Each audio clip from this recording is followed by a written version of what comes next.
আমার বড় ভাবি আমাকে কালো জাদু করেছে। আমার সাথে এমনটা করবে আমি স্বপ্নেও ভাবতে পারি না। আমি যখন ক্লাস 8-এ পড়ি তখন আমার বড় ভাইয়ের বিয়ে হয়। আমার বড় ভাইয়া রিলেশন করে বিয়ে করেছে, কিন্তু আমার বাবা মা এই বিয়েতে রাজি ছিল না। আমার বড় ভাইয়া বড় ভাবির জন্য এতটাই পাগল ছিল যে ওনাকে না পেলে হয়তো বড় ভাইয়াকে বাঁচানো সম্ভব হবে না। বড় ভাইয়া হয়তো মরেই যাবে। কোনো উপায় না পেয়ে বাবা মা তাদের বিয়ে দিয়ে দেয়। আমরা 3 ভাই বোন। আমি আমার 2 ভাইয়ের আদরের ছোট বোন। যেহেতু আমার বাবা মা ভাবিকে মানতে পারেনি, তাই মাঝে মধ্যে আমার মা ভাবিকে কটু কথা বলতো, তবে অতটাও খারাপ ব্যবহার করতো না। কিন্তু আমি তখন খুব ছোট ছিলাম, তাই আমি এত কিছুতে কান দিতাম না। কিছুদিন যেতে না যেতে ভাবি মায়ের সাথে ঝগড়া করতে শুরু করে। এটা সেটা নিয়ে অনেক বাজে ভাবে ঝগড়া করতে থাকে। এরকম প্রতিদিনই চলতে থাকে। একদিন ভাবির সাথে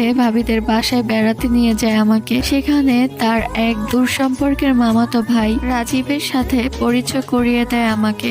প্রথম আমি কথা বলতে চাইতাম না, কিন্তু ভাবি আমাকে কথা বলতে বাধ্য করে। সে চাইতো আমি যেন ওই ছেলের সাথে কথা বলি। ভাবির ফোন থেকেই রাজীবের সাথে আমাকে কথা বলিয়ে দিত।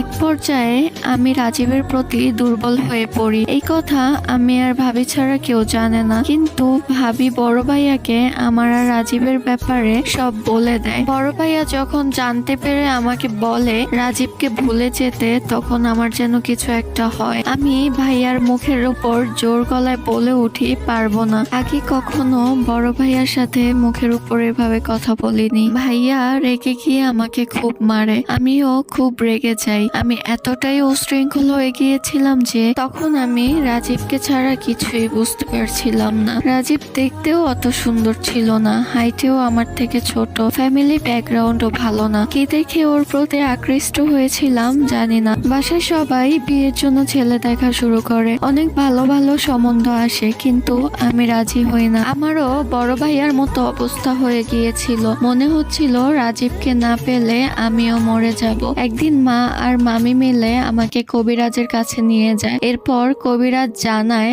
আমার বিয়ে বন্ধ করার জন্য আমার ভাবি কালো জাদু করেছিল। তার সাথে এটাও জানতে পারে বড় ভাইয়াকে বড় ভাবি কালো জাদু করে বিয়ে করেছে। তার উদ্দেশ্য ছিল আমি যেন আমার ফ্যামিলির বিরুদ্ধে গিয়ে বিয়ে করি।